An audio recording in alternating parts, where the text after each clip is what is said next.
From a young age, we're told, live your dreams. And most of us are taught that living your dreams equals success, and that success then equals happiness.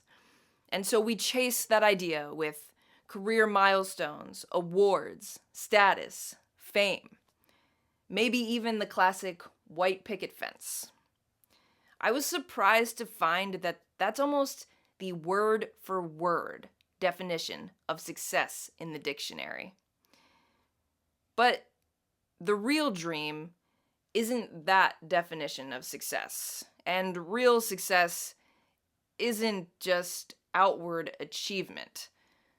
Today, I want to challenge and redefine the definition of success as enjoying your life. To me, enjoying your life means choosing what's right for you, not what's expected from your family or the society that you were born into. It means being present instead of living in your past or racing towards your future. It's the journey, not the destination. It means embracing the full human experience, the joy and the sadness of it all. Breaking free from the idea that success is what worthiness is made of. For too many of us, the dream of success is a bag of insecurities wrapped around our necks. For years, I defined success as platinum records, world tours, major labels, and working with artists like Post Malone, Lizzo, Murda Beats, and Kelly Rowland. And for 16 years, I did exactly that. From the outside, I was living the dream. On the inside, I was living a nightmare. I had achieved outward validation from thousands of people, but I'd stare at the plaque on my wall and fantasize about smashing it with a baseball bat. I had done everything I was supposed to do. I had beaten the odds as a woman in a male-dominated field, and I climbed to the top of that field. Still, none of it was enough.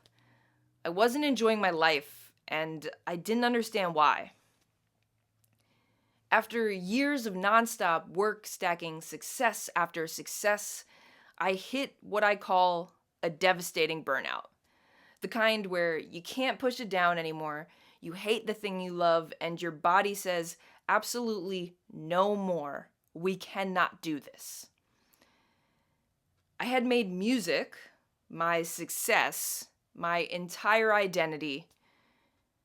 I didn't know who I was without it, and it was the only place I believed that I held worth. 14 years prior, I had quit drinking alcohol.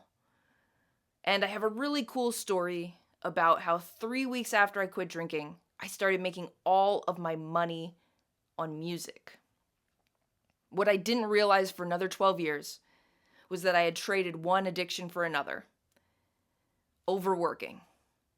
I didn't burn out because I physically worked too much. I burned out because I used work as the treatment for my insecurities. I stayed in toxic environments for outcomes, kept relationships with people that used me, and distracted myself with the next achievement, believing success eventually would finally heal me and I'd be happy. To find out why I kept doing this to myself, I walked away from my entire career, my identity, and the place that I found validation. I was lost. Until one day, I put on a TED Talk by Brené Brown. Maybe you've heard of that one. And that's when something clicked. I realized I wasn't chasing success for me. I was chasing it to earn what others told me I hadn't deserved.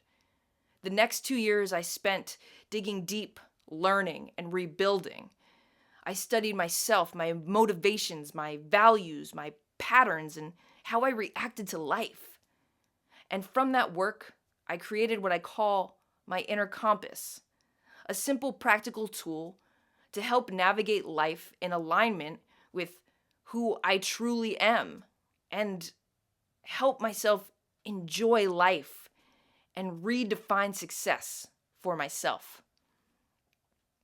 The inner compass is 4 parts: your values, which is who you are at your core; your whys, which are your motivation broken down into your purpose and your ego; your whats, which is what you do for your whys and your values; and your hows, which is how you think, act, and feel every day going through all of that.